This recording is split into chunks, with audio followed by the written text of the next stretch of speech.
ये खबर पारुल यूनिवर्सिटी द्वारा प्रस्तुत की गई है।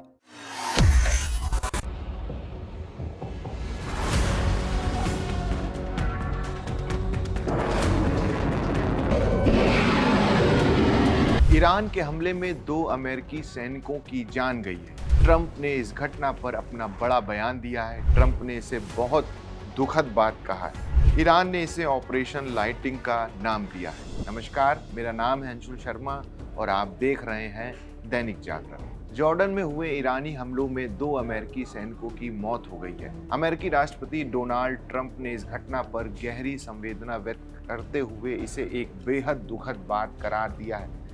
चलिए आपको बताते हैं कि इस पूरे मामले की सच्चाई क्या है और ये घटना कैसे हुई। जॉर्डन में स्थित अल अजरक एयरबेस पर अमेरिकी सैन्य संपत्तियों को निशाना बनाते हुए ईरान ने एक बड़ा हमला किया है।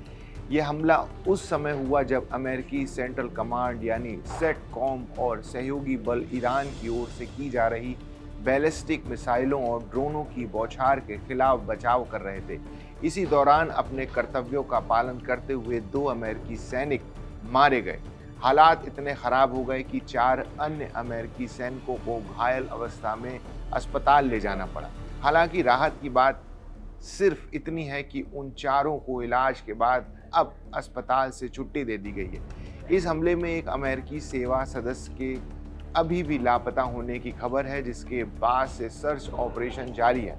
ईरान के इस आक्रामक रुख ने क्षेत्र में तनाव को काफी बढ़ा दिया है। ईरानी सेना ने ऑपरेशन लाइटिंग के 14वें चरण के तहत जॉर्डन के इस महत्वपूर्ण एयरबेस की ईंधन भंडारण सुविधाओं को निशाना बनाने का दावा किया।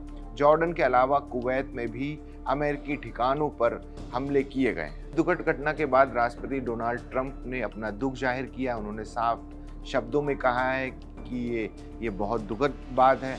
ट्रंप ने आगे अपनी बातचीत में कहा कि हम ऐसा होते हुए बिल्कुल नहीं देखना चाहते, क्योंकि ये हमारे देश की सेवा में है।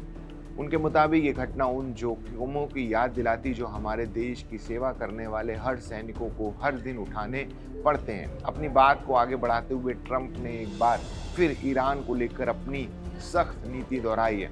उन्होंने कहा है कि ईरान को किसी भी कीमत पर परमाणु हथियार हासिल करने की अनुमति नहीं दी जानी चाहिए।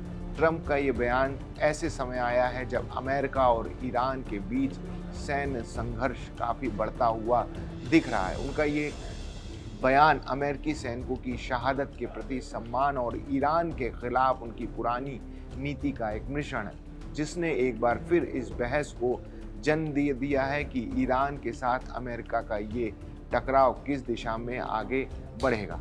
ईरान की सेना ने अपने जनसंपर्क विभाग के जरिए एक बयान जारी कर दिया कि हमलों की जिम्मेदारी ली है। ईरान का दावा है कि उन्होंने न केवल जॉर्डन में बल्कि कुवैत में भी कई अमेरिकी सैन्य प्रतिष्ठानों को निशाना बनाया। उनके बयान के मुताबिक कुवैत के अल हुदैरी कैंप में एक गोला बारूद डिपो और अली अल सलेम एयरबेस में मुख्यालय भवनों के साथ साथ संचारों पुलों को भी पूरी तरह निशाना बनाया गया।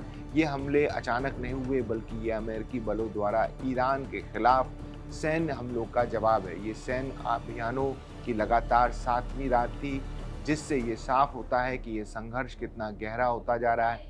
अमेरिका और ईरान के बीच ये सैन्य टकराव अब एक गंभीर मोड़ पर खड़ा हुआ है। एक तरफ जहां सैनिकों की शहादत से अमेरिका गम में है, वहीं दूसरी तरफ ईरान ने इसे अपनी जवाबी कार्रवाई का हिस्सा बनाया। देखना यह होगा कि आने वाले दिनों में ये टकराव और कितना भयानक रूप लेता है। ये थी जॉर्डन हमले और अमेरिकी सैनिकों की मौत की पूरी जानकारी। इस खबर पर आपकी क्या राय है हमें कमेंट्स में ज़रूर बताइएगा। बाकी देश दुनिया की तमाम बड़ी खबरों के लिए देखते रहिए दैनिक जागरण।